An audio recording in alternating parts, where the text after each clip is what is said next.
Well, hello, everyone. It's John Lockland here. I'm the Director of Forum for Democracy International. Welcome to this week's forum.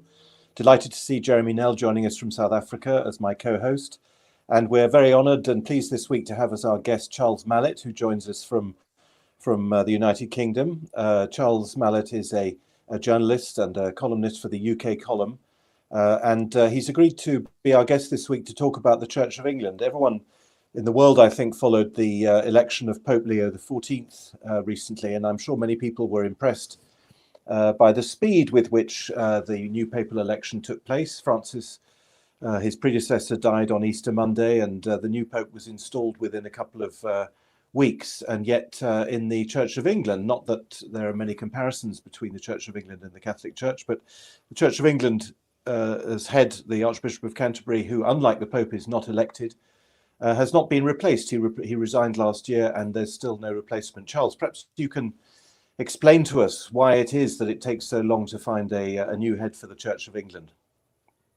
Well, thank you very much indeed, John, and thank you very much for having me on and giving me this opportunity to talk about what is a really big issue. And in fact, although I would agree with you to a point about not comparing the Church of England with the Catholic Church, I think there is absolutely a lot of common ground within the public domain, which we probably can go over. But no, I mean, not only is Justin Welby not replaced, he is also still living in Lambeth Palace. I heard the other day, I sent an email to Lambeth Palace to ask why they hadn't updated their website. And I was simply told that, and also to ask what's he up to these days.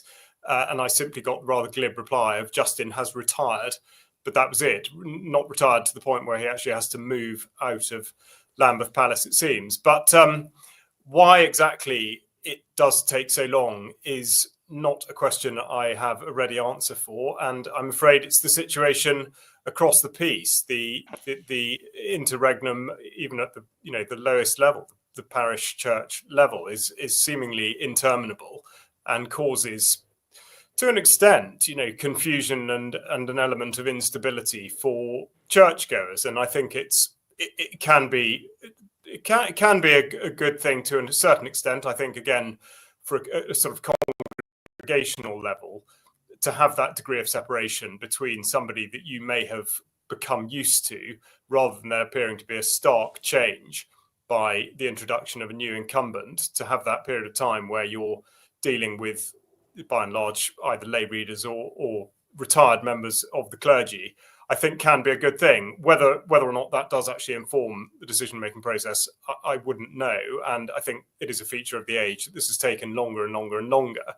But the Church of England now, I mean, looks to be in complete disarray, because even the man, Stephen Cottrell, who has been standing in, Archbishop of York, standing in for Welby in certain respects, like so many others, is in some way himself tainted. And I think this is the bit that comes back to the Catholic Church, the inability of, let's say, leaders, because I don't think we should confine this to leaders of the dimension of faith and spirituality, but leaders across the piece absolutely fail to do or say the right thing at the right time. I've just finished a news program in which one of the things I was reporting on was the extrajudicial killings by special forces, or likely extrajudicial killings. And within that piece, we're talking about the suspension of the First Sea Lord, Admiral Ben Kay, for having an affair with a colleague. I mean, why can we not just be given a generation of people who can just behave themselves? And that question is entirely rhetorical and in some way facetious, because I know that that's not going to happen. And indeed, the people that pursue certainly office politically, and I might say perhaps in the church, do so for reasons other than that they should. And I think Justin Welby, actually, to go back to your question, is case in point. He had a career, fairly long and involved career in the oil industry on the sort of financial side of it prior to going into the church. I mean, does that really qualify him for that position in the first place? And indeed, if it did, then what sort of a person should we expect to replace him? It's a most bizarre situation. Charles, I think you've got things to say about the corruption in the Church of England. That's certainly the way we've billed the forum this week. But before we go into that, although I expect everyone's absolutely desperate to hear about it, perhaps you could just explain to our viewers who may not know, does obviously the Archbishop of Canterbury and the leaders of the Church of England deal with episcopal and presumably also priestly appointments within England. But the Church of England does have a global role. There are Anglican churches elsewhere, essentially in former colonies. But as I understand it, it's not centralised like the papacy. Episcopal appointments and so on and don't go through Canterbury. Is that right? Yeah, that's exactly right. Yeah. So I think and this is a really interesting point, because with what looks like a crumbling of the edifice that is the Church of England, with the way in which Justin Welby's sort of career has come to an end, and all the various other scandals that have beset or befallen the church in recent months and years, the Church of England has, by virtue of its history and therefore the colonial element of the introduction of Anglicanism to other parts of the world, it has always considered itself to be the epicenter of the Church of England, and therefore that what comes out of Lambeth Palace should in effect be taken up by the wider Anglican community. But I think that's just no longer the case, and that's been clear for a number of years now. And I think in particular in Africa, there's been widespread rejection of a lot of the things that have been said, either by the sort of the hierarchy of the Church of England, or even brought to the General Synod, or any of that kind of thing. So the situation is turning, but in a way that is sort of ironic in many levels, because in addition to the church presuming to be able to more or less dictate to, let's call it, the developing world, because we always have to call it the developing world to sort of suggest that somehow other parts are less civilized and less wise than we are, which I absolutely reject out of hand. But nonetheless, that seems to be the case. And yet the hypocrisy is absolutely enormous. The standard of conduct among clergy, but the way that the church responds to certain issues is just not a model that should be rolled out anywhere else. So on what basis does it really claim that sort of legitimacy? If anything, the situation should be absolutely the other way around. I think we should be in England, in the Church of England, we should be learning from other congregations in other parts of the world, not least because they are, for want of a better word, more vibrant. I mean, the church attendance, this is not across the board, but rural church attendance. I'm, for what it's worth, involved with my PCC in my rural Church of England community, and since moving into that area nearly 10 years ago, the congregation is now a tiny fraction of what it was, and even then it was small. So the existential issue here is really significant.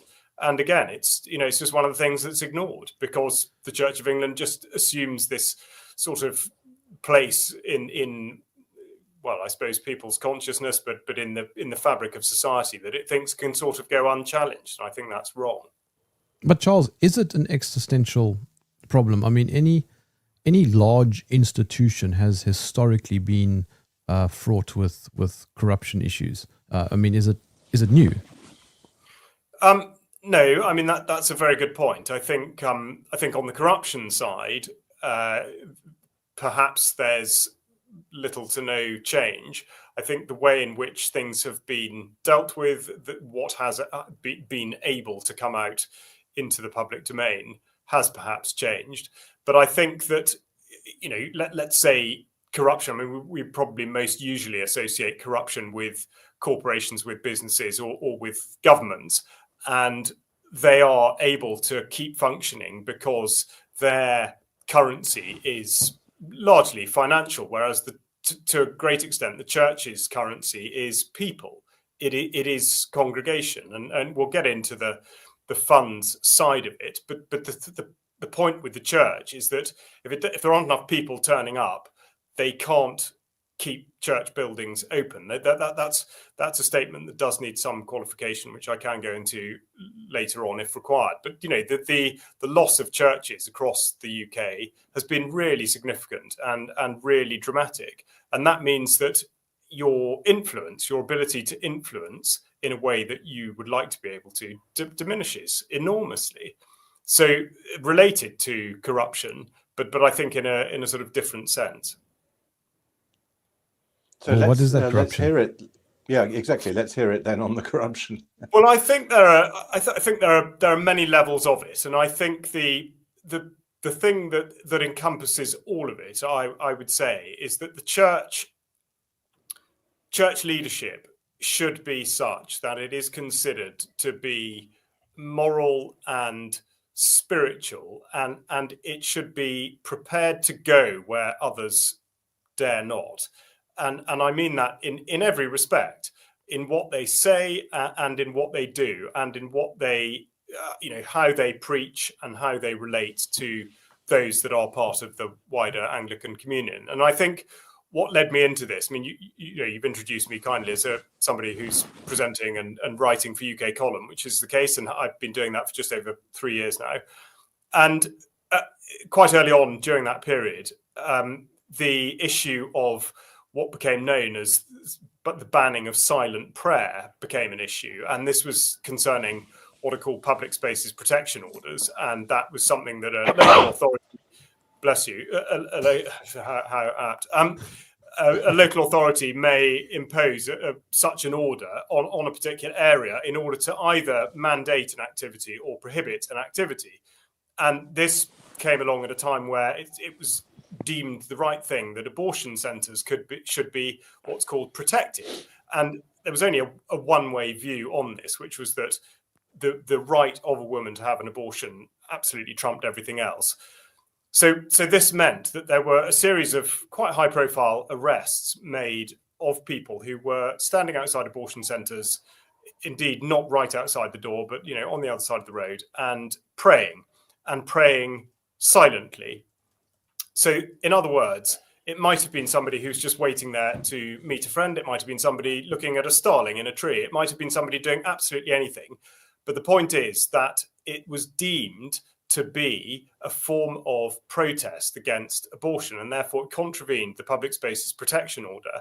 And that meant that police were interfering, and in short, silent prayer, became a de facto criminal offence. Now, that is wrong on a number of levels, which I don't really need to spell out because it's so blindingly obvious. But what teases out the corruption element, or what leads into the corruption, is that the Church of England did not speak out about this. And that there are a number of very influential or supposedly influential bishops. They sit in the House of Lords. They do. It's not like they don't have the opportunity to speak out when it's necessary and when it's appropriate. And that was absolutely necessary and appropriate, and it didn't happen. And I say this as a former, I spent a bit of time in the police training as a detective. And so, I do have a good idea of how a police constable does direct their attentions and what is appropriate on the police side of it and how the criminal justice system works. So that's sort of one part of it. But for the church not to have intervened on this very, very important issue was absolutely corrupt, frankly, because it's totally outside of what they say should be the case in terms of human regard for one another and all that kind of thing. Anyway, that led me to look at some of the previous work that the UK Column had done on the church, and in particular concerning various funds that the church had put aside for this, certain topics of the modern age, shall we say. And that led me into looking at the finances that are managed by the church commissioners. And the church commissioners, okay, in the grand scheme of things, it's not a huge amount of money, but the church commissioners manage now it's just over £10 billion. And I thought it would be a pertinent thing to do to scrutinise how exactly they do invest that, because I think, first of all, you should leap the hurdle of, is it actually appropriate that the church is managing funds in the first place and therefore lending money to organisations, to corporations, in order to further their business concerns, that's one thing that perhaps deserves some sort of consideration, but we are where we are. The Church Commission has produced a report every year, and I took a look through it, and immediately two things jumped out at me. One was that the top 20 equity holdings which they list were very much heavily weighted into pharmaceutical medical organizations that are involved in genomics and stem cell research and issues that, frankly, in any age are terrifically controversial. And the other things that they were invested in were largely to do with technology. So that was one thing, which I will come back to in a second. And then the other thing was, what percentage of their overall war chest do they actually disperse each year for the upkeep of church buildings? Because I refer to the congregational sort of, decreasing of numbers. And of course, that's how what's called the parish share, which must be handed up the chain to sustain the ongoing work of a church. The congregation is required to come up with a certain amount of money during the year. And the sum of this money that was given to the churches to be able to carry on their work was in the region of about 1% of this figure, which when you split that between I think there are 16,000 churches in the UK at the minute, belonging to the Church of England, so let's say within England, which is about £9,000 per church. I mean, that is a pitiful sum of money. So it seemed that the church commissioners must be doing something else. And then going in to look at what it was they were doing, and indeed these companies that I refer to, the pharmaceutical companies, the medical companies, they absolutely were invested, and these are the top 20 holdings. So the greater part of their equity holdings were in companies that were doing things that were morally very, very questionable. And all of this, believe it or not, is informed by what's called an ethical investment policy. And they have an ethical investment advisory committee who advise the national investment boards, which in turn help the church commissioners to work out what they're going to do. And they write down everything that they should or shouldn't invest in. So you'd think with something that is controversial, they would sit round the table and they would say, okay, black mark against that one. Obviously, it doesn't fit with what we're all about. And this is, this shouldn't be something that's just particular to the church. I mean, if your business or your charity or whatever is doing one thing and it has its focus and in particular its values, and something doesn't accord with those values, then you simply don't do it. But not so with the Church of England. Instead, what they did was to impose guidelines and what they call restrictions that actually enabled them to invest in areas that are absolutely, totally contradictory to any sort of scriptural or church teachings. But Charles, can I just stop you there? Are you suggesting that there is a link between these investments and the specific morally reprehensible silence that you referred to with respect to people praying outside abortion clinics? In other words, are you saying that the Church of England's investments in these pharmaceutical companies are somehow connected to abortion? Is that what you're saying? I'm not saying that there's a direct connection in terms of the way in which the abortion clinics are funded and financed, but it's hard to ignore the fact that there is a very close overlap because, of course, the treatment of or the research into stem cells does require fetuses, and this is the standout quote that I remember from Illumina, who are one of the companies that the church was then invested in. And they specifically referred to embryos that were no longer needed. And so exactly, John, you are absolutely right. You can't disassociate those two things, that in effect, by virtue of its silence on the matter, the church was actively not just supporting what was going on in an abortion clinic. And okay, that is a multifaceted issue, and I don't want to oversimplify it, but the more important point is that they were silent on the matter of whether or not somebody who was trying to offer comfort and solace to the people who were going in there was actually liable to be prosecuted under criminal law. It's totally unbelievable. Yeah, I mean, Charles, there are many layers to this issue of the silent prayer, but as I'm sure you will agree with me, there is, of course, just the straightforward civil rights issue. You know, you're allowed to stand in the street if you want. But obviously, we're talking about ethical and religious issues, and we all know that that abortion raises many of those. But your suggestion then is that their silence, even on this civil liberties issue, is connected with financial interest. Well, I mean, it's obviously I can't provide any substantial evidence of that link being in any way sort of written down or even discussed by the church. But I mean, the coincidence is remarkable, and Yes. exactly like you point out, you know, the fact that they by virtue of the fact that the bishops are in the House of Lords, they therefore take part in debate, which results in the production of legislation, which brings about such orders as we see with the banning of silent prayer. So they absolutely are complicit in all of this, and that again is, I would say, you know, a form of corruption. But Yes. Charles, it does beg the question, though, what is therefore the role of the church?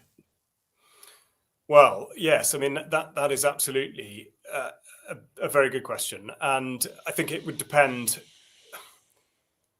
Yeah, I mean, I think it depends on which side you're wanting to sort of argue that from, whether it's how the church views itself and what the Church of England views its role as being, its responsibility as being, or do you look at it from the view of either somebody who is part of a church congregation or would like to be, and what role do they perceive that the church should play either in their lives or in wider society? And I think, you know, it were the situation as it should be, perhaps there wouldn't be too much distinction between those two things. But I think to look at the first point from the Archbishop of Canterbury, you know, downwards, if we're to consider it in a hierarchical nature, which I think we do, I think it is to provide, well, I mean, I sort of referred to it earlier, but really to be the spiritual guide for a nation. And this is, you know, this is now deeply problematic because it's been shown time and again that is absolutely not a role that's fulfilled. And I think that there's been a total sort of loss of direction as to what that should actually mean. And it's, you know, if one was to give the church the benefit of the doubt, it's almost like they've been caught off guard by the way in which society, politics, and indeed, you know, the economy has gone. But I think frankly, that's to give them too much slack. I don't think they should really be afforded that level of luxury. I think they should be absolutely held to account. But So I think we can answer that question, Jeremy. We can answer that question very, very firmly in the British case, in the English case. If I started our discussion talking about comparing it to the Catholic Church. There aren't, as far as I know, any Catholic states left in the world. They've all been secularized, whereas, of course, in earlier centuries, the Church had had a constitutional role in countries all over the world. That doesn't apply anymore. But in Britain, the Church of England does have a constitutional position. It as Charles has said, the bishops, all of them, how many are there? 30 or 40, I imagine. They're all in the House of Lords and therefore part of the legislature. And why are they there? Well, obviously they're there to be bishops. They're not there as life peers. They're not there as former ministers. They're not there as former businessmen, of men with experience. They're not there as members of the nobility. They're there in their capacity as bishops. And obviously the role of a bishop is to preach the Christian religion, and to, if they're sitting in the House of Lords as bishops, is to say whether or not legislative proposals are compatible with the gospel. I mean, that question can surely be answered very firmly in the English case. But it doesn't seem like it's happening, though. No, exactly.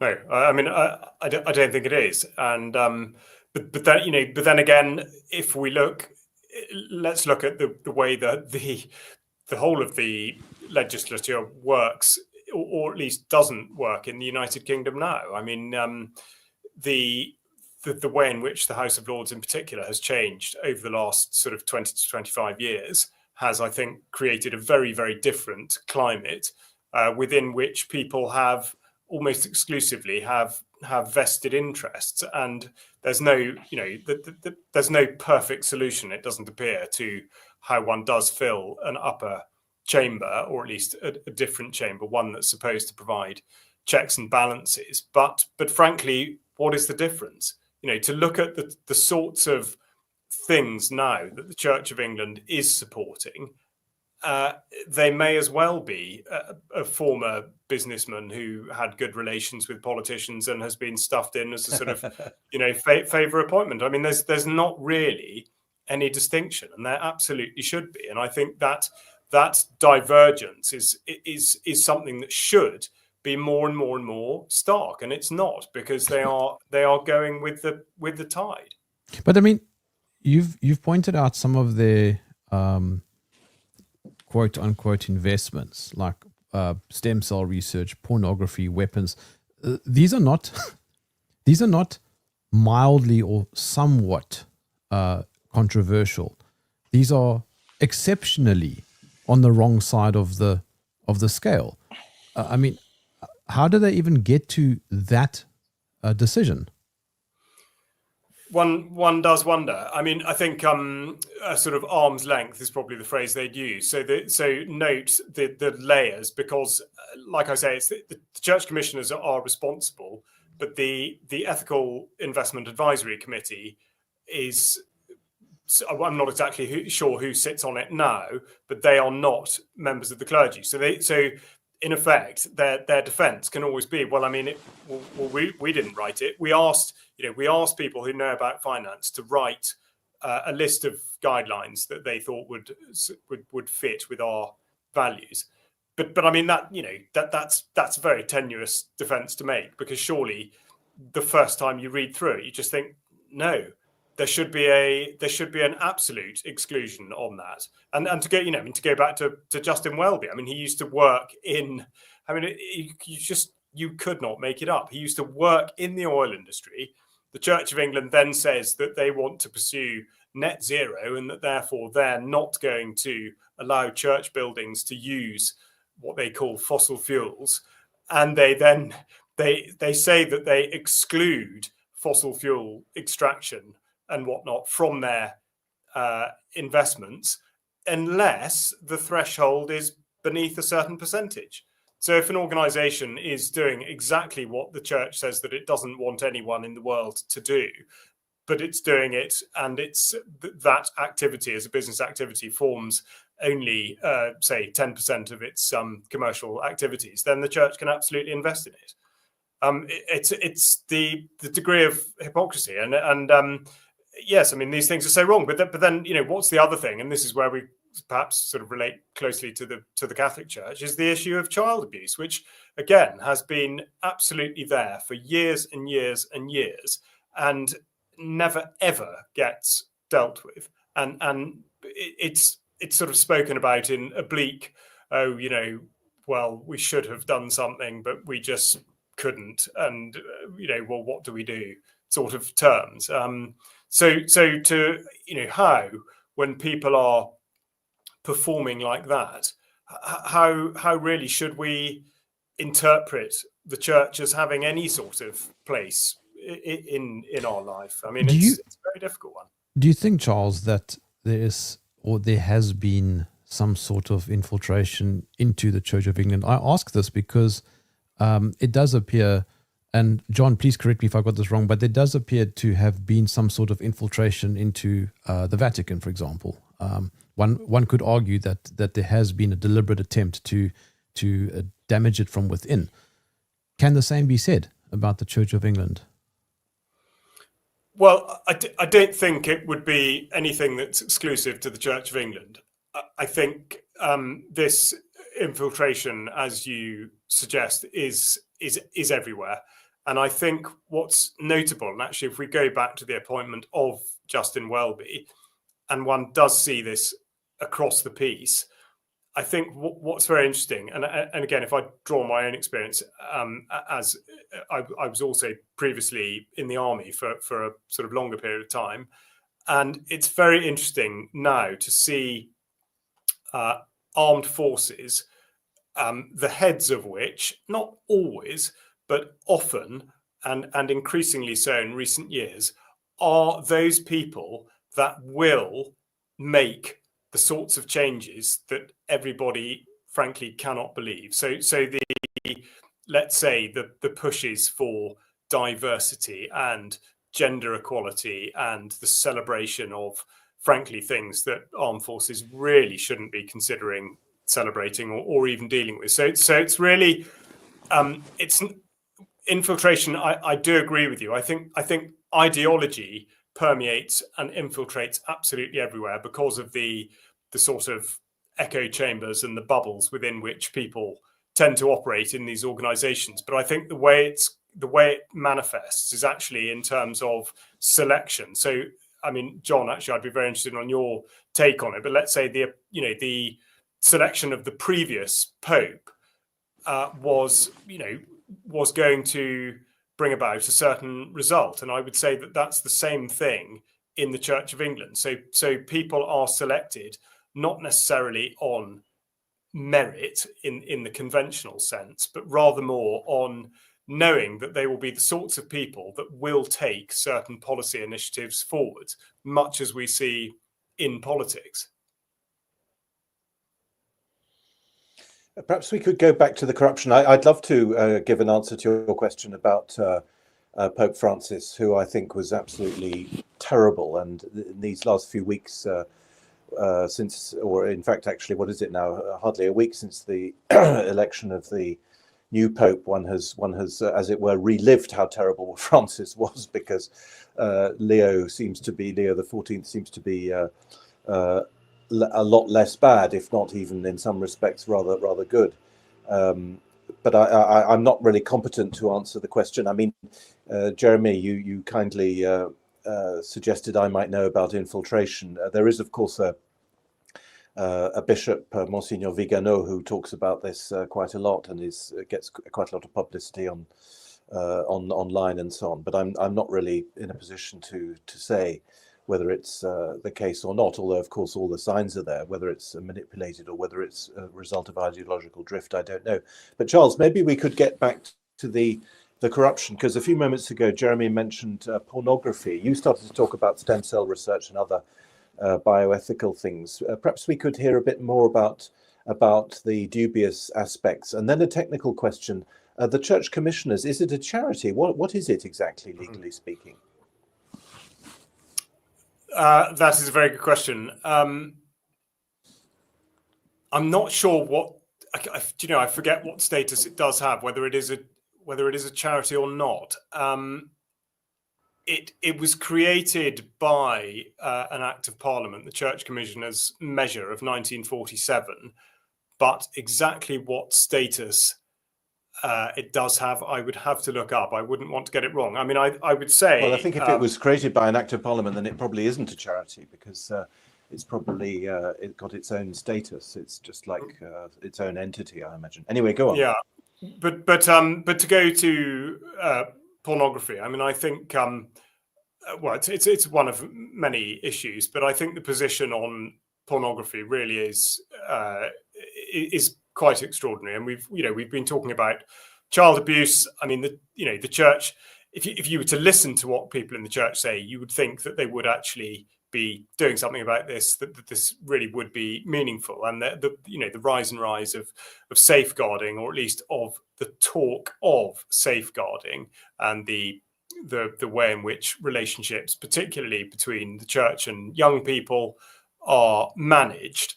And yet the church, again, within its investment restrictions or its guidelines on investment, it may invest in pornography, the production of pornography, and not just that, but the staging of live sex shows. I mean, it's actually that prescriptive. It is written down with those words.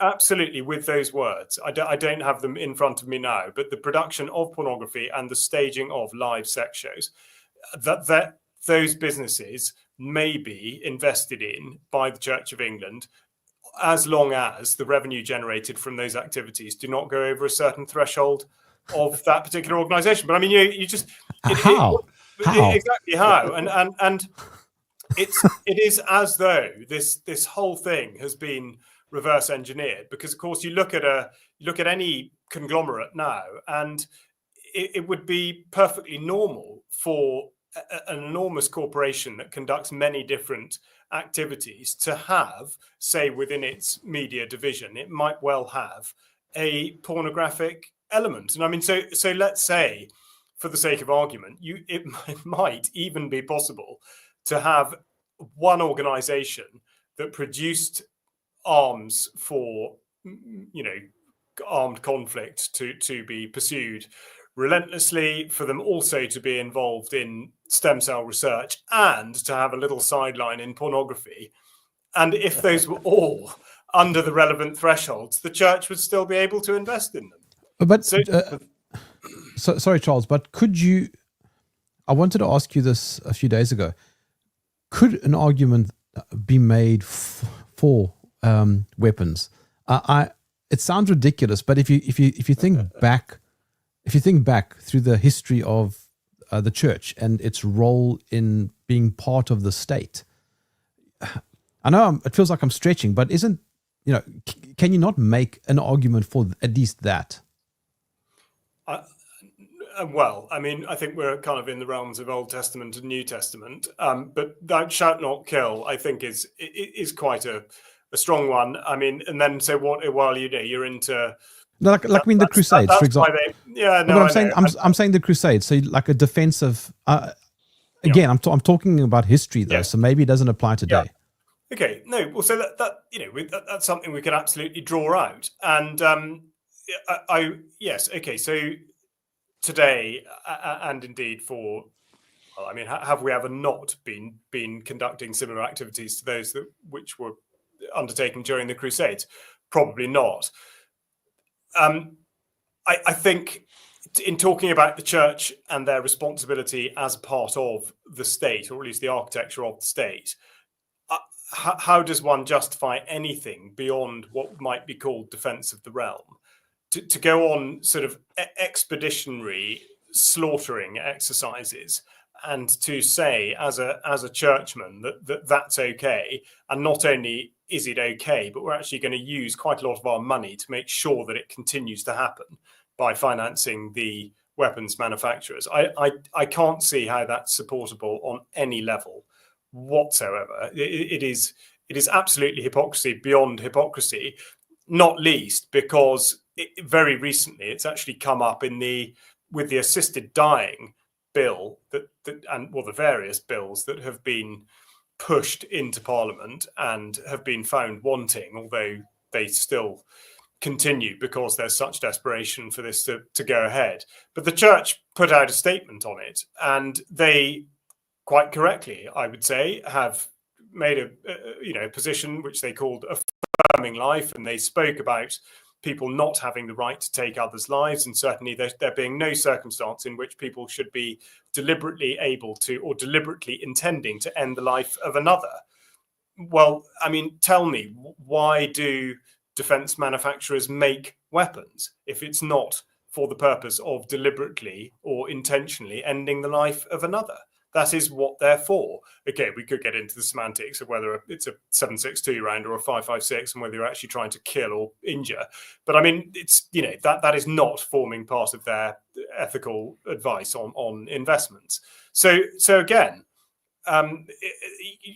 it's a sort of sliding scale. But where does that fit? The church sponsoring death and destruction is perfectly phenomenal. I mean, to think, okay, again, I can't substantiate this, but it is not beyond the bounds of credibility that what is happening in Gaza now is possibly being funded by the Church of England. Yeah. That is entirely possible. And even if they don't think they're doing it intentionally, they might well be doing it obliquely.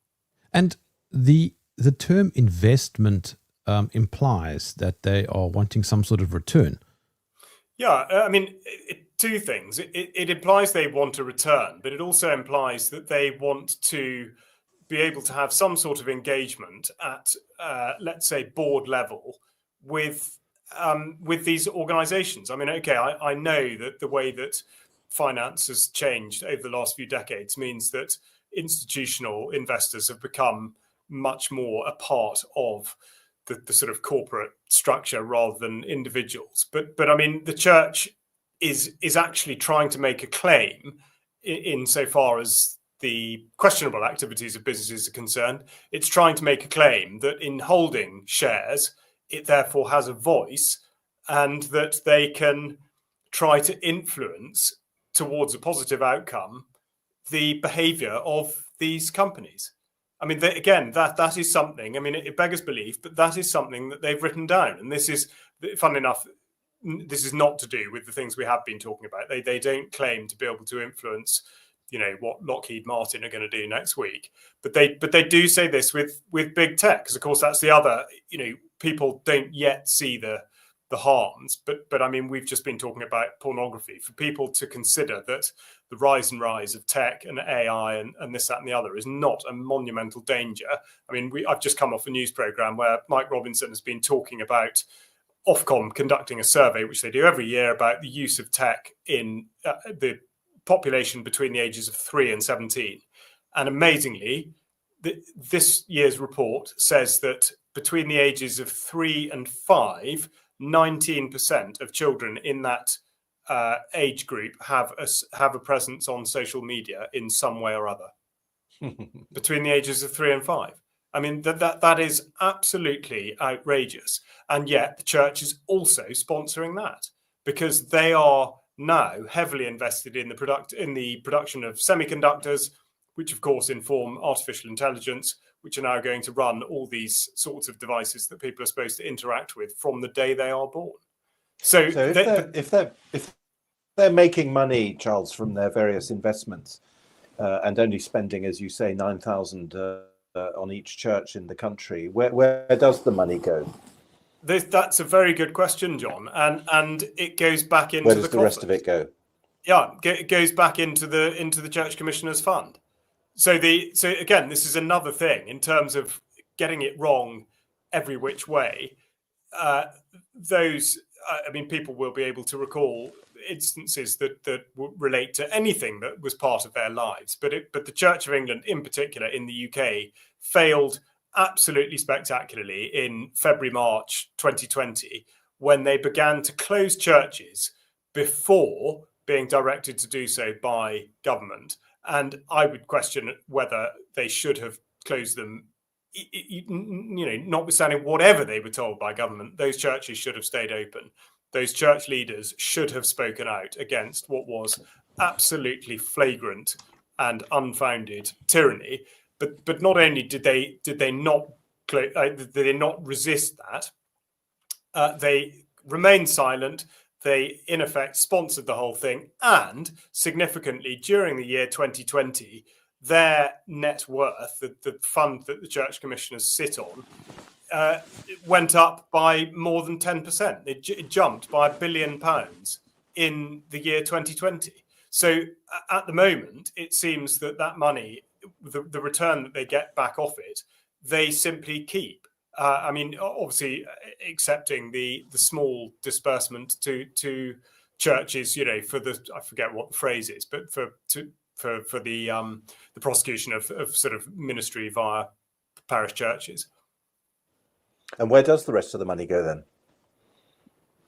Well, no, that's it. It doesn't. It either goes to the churches or to the diocese. I mean, they make a bit of a delineation, or it just comes back into their fund in order that they can reinvest it elsewhere. I mean, the other thing they have, in addition to equity holdings, they have a very, very large property portfolio.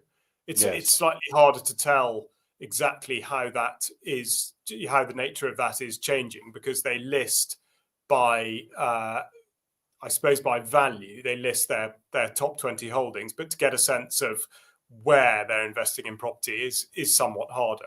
But again, property, and again, that must bear relation on the situation now, because it would be pertinent to ask, well, what is, particularly with the larger land holdings, what are they doing? If they're saying that they're invested in net zero, well, are they or aren't they?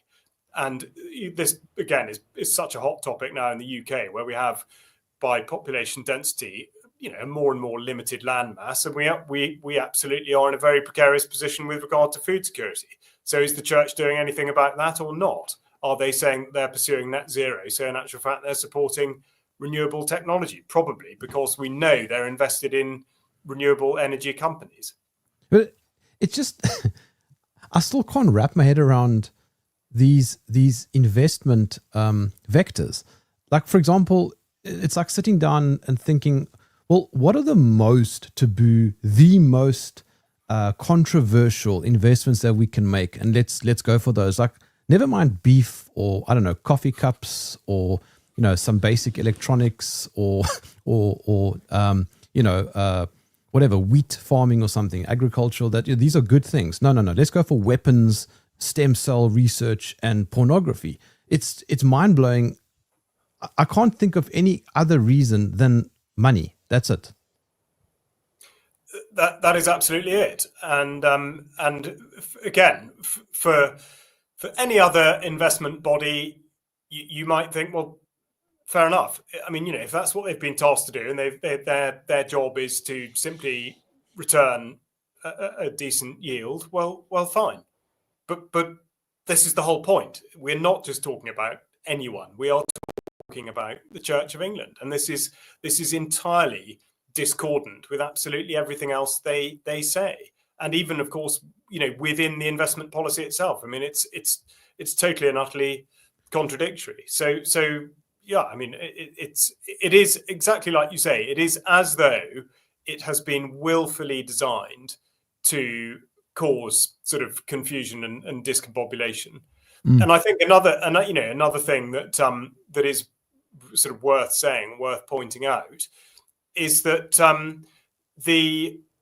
as far as I can tell, the knowledge of what we've been talking about within the clerical body is absolutely minimal. And I know that because when I first wrote about this in 2023, a UK column, well, actually a number of people did, but one particular UK column viewer got in touch with his bishop, who was Bishop of Hereford, and said, right, come on, explain, what's this all about? How on earth can this be going on? The Bishop of Hereford certainly had absolutely no idea that was the case, and said, right, well, I will send it up to the Bishop of Manchester, who was I forget his position exactly with regard to the church commissioners, but he was supposed to have oversight of this, and he refused to answer. He refused. It wasn't that he refused to answer the UK column viewer. He refused to answer the Bishop of Hereford. He would not be drawn into discussing it. So they know, those that do know absolutely know that it's wrong, and the rest just don't know. There's a weird kind of moral undertone here, Charles. Correct me if I'm wrong, but a large amount of that investment money, let's say £10 billion, a large amount of that comes from the congregation, right? Tithing and donations and that sort of thing, which by a weird type of extension makes the congregation guilty too. I think it does. I absolutely think it does. And this is the thing. I mean, it was a bit glib, but that's when I wrote in 2023. I mean, I think my article began was when was the last time your local church held a collection for a beleaguered arms manufacturer? And if people knew that is what, you're quite right, that is indirectly what they are sponsoring, people would be absolutely appalled. But the thing is, they are by and large never going to find out, and more than likely that their clergy at the parish or diocesan level will also never know. So how do you push back? And this is it. I mean, about this. I have, yeah. Sorry, you've written about this, Charles. You can write about it. You've got a certain You've obviously got UK Column. You've got some sort of media presence. Why isn't the mayonnaise taking? Why aren't there articles in the Daily Mail about this? Why isn't it all taking off? Yeah, I mean, it's such a good question, and I don't know, because in fact I know that certainly that I've written twice on this now. The first article certainly having been out for a couple of years, I know it's been widely circulated. It's been widely discussed in sort of forums, akin to this, investigating the big issues, and yet it's a dead end, and I suppose in some ways for the mainstream media, it's too hot a potato, because if we're going to get into the investment policies of a particular organisation, and then you're to look into the investment policies of the particular media group that is running the media organisation that should be reporting on it, I think there'd be a bit of an editorial sort of spiking process going on there, because I can't see that they would be interested in exposing their own positions. But just at the church level, I mean, there's a reluctance. I mean, for my part, I got in touch with my local deanery and asked, well, can you just? I wasn't trying to create a problem in asking the question. All I wanted to know was, to what extent does the church tell its own employees about this? Because I think that would be a very important thing to do. If you're going to come and work for this organisation, you need to know what it does and how it does it. And there are certain obvious things about that relate to how to perform as a minister, how to manage with a congregation, and all that kind of stuff. But every parish priest will know that the biggest issue of all is always money. And for them not to be able to have any sort of involvement in the process of the church commissioners' money, which of course does provide funds to the Church of England, is well, I mean, it's a disgrace, really, but it is also very strange to some respect that people at parish priest level or above haven't thought to themselves, well, I wonder where this money that we do get does come from, and how they're able to generate more of it. So I think it's a sort of an artifact of our age, that people just don't question things. They don't look, they don't investigate, they don't talk about things. So it is a problem to know, what can be done. Because I mean, let's face it, going back to the big tech document, the church, I mean, obviously willful naivety, but the church seemed to suggest that there could be a harmonious relationship between making the right decision ethically and the long-term interests of shareholders. Well, I don't think I can cite a single example of that ever having happened in the entire history of corporations. So what gives the church that sort of confidence? I just don't know. But the point is that if they really did want to invest ethically, and one puts to one side the issue of whether or not the church should be lending money in the first place and getting a return off it, then it would be possible. It absolutely would be possible, and it would be possible to make money out of it. It might be more difficult to achieve, but that does not mean that it shouldn't be pursued. Should the church be making money? Well, I mean, this is it. I mean, that's the big question. And let's face it. How historically, how did the church make money, and what's the sort of point? What does money do for the church?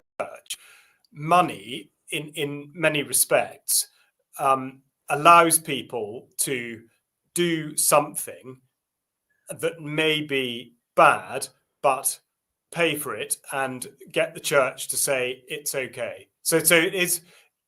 I would say that the investment policy, I mean, it is bizarrely linked to the idea of indulgences or the sort of process of absolution in some ways, the way that the church handles money. But of course, now the situation is the other way around. That it's the church that's giving the money to the organisations that are then going to go and do something wrong.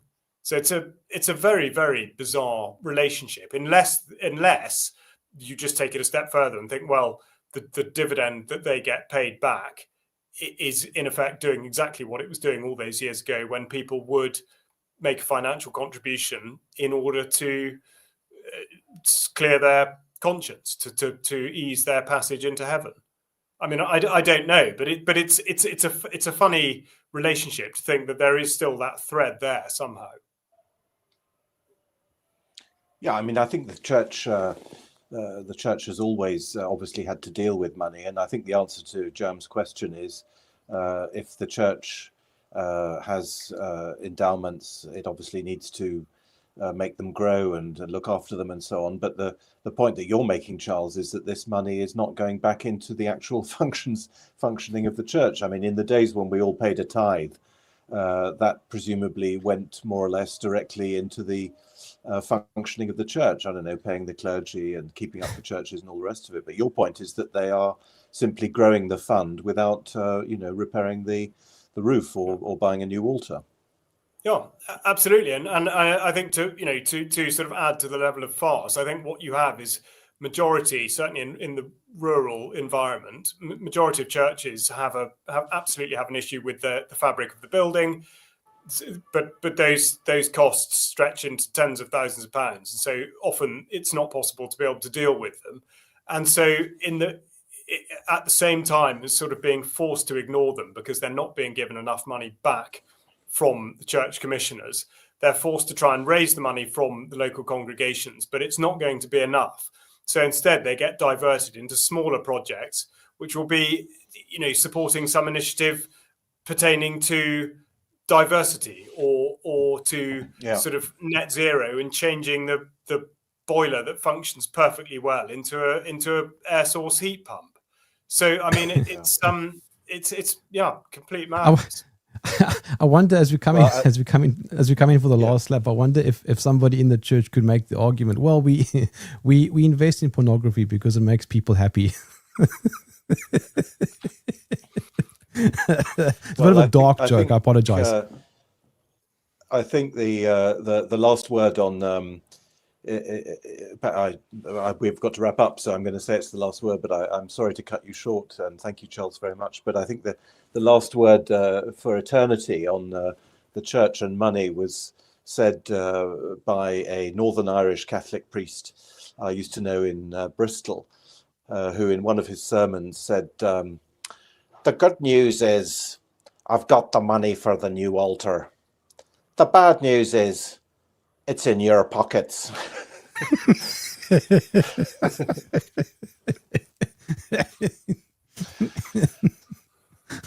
Charles Malet, thank you so much for being with us. We've learnt a lot, and it's been fascinating talking to you. Thank you very much. Not at all. All the best, Thanks everyone. so much for having me Thank on. you, Jem. Okay, bye-bye.